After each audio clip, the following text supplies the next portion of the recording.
there's one thing Coco's always going to teach us, it's you got to stand up for yourself. So this whole thing starts when Coco serves the ball, it goes in, but the umpire calls it out. Coco challenges, we see the replay, and the ball clearly goes in, so Coco should get the point. But get this, the umpire still wouldn't give Coco the point. Everybody knows that you called it out way after she hit it. It should be my point. If it was like this, yes, we agree on the rules, but for me, I did it before she did. No, you did not. That's the way I feel. So he claims that when Coco serves the ball, he called the ball out right away. And that's why the other girl missed the ball and hit the net. Because from the opponent's standpoint, if you hear the umpire call the ball out, you're not really going to try to return the ball. And Coco was like, no, I served the ball, it went in, the other girl missed, and then you called the ball out, which it actually was in because we all saw it. So I get the point. So let's watch the replay. Here's a look at the play. One more time.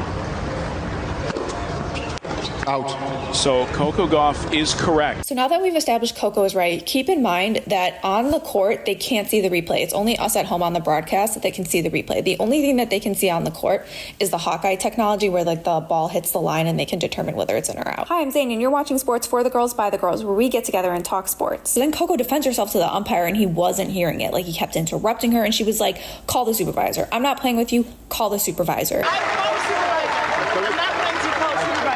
It's a question of fact. No, it's a question of the rule. I want to know the rule. I want to know the rule if you're allowed to call it before or after. That's my question, so you can call her. And he was like, I can't call the supervisor to question the facts. Sir, your accusation is quite literally a confession because you're the one twisting the facts. So then Coco goes, you can't deny me the supervisor. It's in my right, and I know it is. Call the supervisor. You can't tell me the rule. If I question the rule, you have to call the supervisor. That's in my right, and I know it is.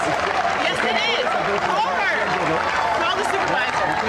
Yes, you can. I'm questioning the rule. I'm not questioning the fact. Can you listen to me without cutting me off? Can you not cut me off for 2 seconds? Can you not cut me off for 2 seconds? And he still wouldn't call the supervisor. And this goes on for like 4 minutes that she's like, call the supervisor. And he wouldn't. Like in the time that this guy wouldn't call the supervisor could have come out by now. Also at some point it's like, where's the supervisor? Is she just chilling at the nacho stand? Like, girl, come fix this. No, you know what really annoyed me is Coco is standing here defending herself. And the other girl is literally, look at her. She's like, That is the poorest sportsmanship I've ever seen. So at this point, Coco has asked for the supervisor like 35 times and he won't budge. Quick pause, how cute are her nails?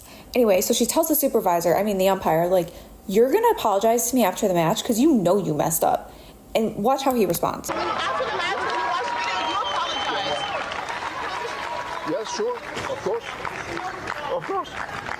Yeah, sure, of course.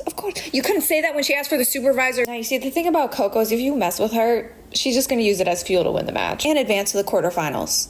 Yeah. So after the match, Coco's dad wrote on Instagram, and I just love this. He said, so proud of my daughter for standing up for herself and fighting for fairness. The scene is so familiar to women and women of color pleading and fighting to be treated fairly and respectfully by their male counterparts. He then goes on to say that you are an incredible example to women on what it means to fight despite not getting the outcome you wanted and stood up for yourself and successfully moved on, which it is such a superpower to be able to take anger and frustration and channel it to win, because the easier thing is to just like let it derail you. Anyway, it's about time that the rules change in tennis and there's a dedicated replay center like how the NBA has, because y'all did this to Coco at the US Open. Like, we did not forget.